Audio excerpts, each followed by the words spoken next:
Satyabama Institute of Science and Technology, Chennai and Sriperumbudur.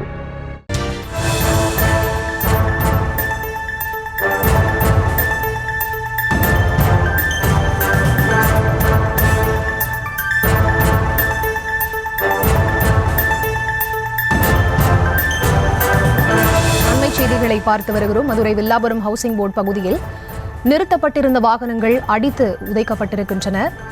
அங்கிருந்த போதை கும்பல் 10க்கும் மேற்பட்ட கார்கள், சரக்கு வாகனங்களை சேதப்படுத்தி இருக்கின்றன. அது தொடர்பான காட்சிகளை பார்த்து வருகிறோம். சிசிடிவி காட்சிகளை கைப்பற்றி போலீசார் எடுத்துச் சென்று விட்டதாக அப்பகுதி மக்கள் தகவல் தெரிவித்திருக்கிறார்கள். இந்த பகுதியில் கார்களை நிறுத்த வேண்டாம் என போலீசார் கூறுவதாகவும் மக்கள் குற்றச்சாட்டை முன்வைத்திருக்கிறார்கள்.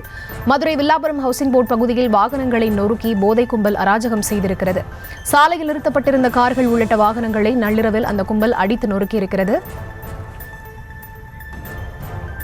இது தொடர்பான விவரங்களோடு இணைகிறார் எமது செய்தியாளர் விக்னேஷ். அவரிடம் பேசலாம். வணக்கம் விக்னேஷ், விவரங்கள்.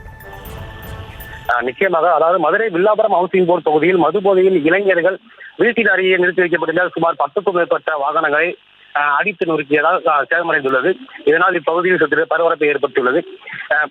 மதுரை திருப்பரங்குன்றம் தொகுதிக்கு உட்பட்ட வில்லாபுரம் ஹவுசிங் போர்டு பகுதியில் நேற்று இரவு மது போதையில் சுமார் 10க்கும் மேற்பட்ட இளைஞர்கள் மது போதையில் சுற்றி திரிந்துள்ளனர். இந்த நிலையில் அருகே உள்ள போதை வஸ்துகள் உள்ளதால் அருகே உள்ள கார்கள் மற்றும் ஆட்டோ, இருசக்கர வாகனங்கள் உள்ளிட்டவைகளை அடித்து நொறுக்கி சென்றுள்ளனர். இதைத் தொடர்ந்து காலையில் உரிமையாளர்கள் காவல்நிலையத்தில் புகார் அளித்த நிலையில் அருகே உள்ள சிசிடிவி கேமராக்கள் அதன் உள்ள மற்ற அனைத்து பாக்ஸுகளையும் காவல்துறையினர் கைப்பற்றி சென்றதாக அந்த உரிமையாளர்கள் கூறி வருகின்றனர்.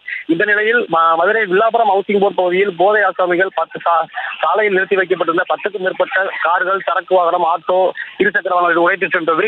இது குறித்து போலீசார் விசாரணை நடைபெற்று வருகிறது. இந்த நிலையில் இந்த மாதத்தில் 2வது முறையாக நடைபெறுவதாக இப்பகுதி மக்களும் தெரிவித்து வருகின்றனர்.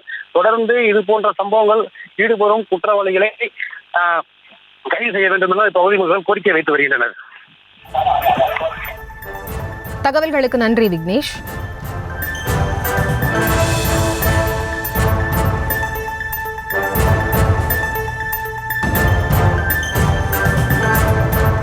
Satyabama Institute of Science and Technology, Chennai and Sriperumbudur.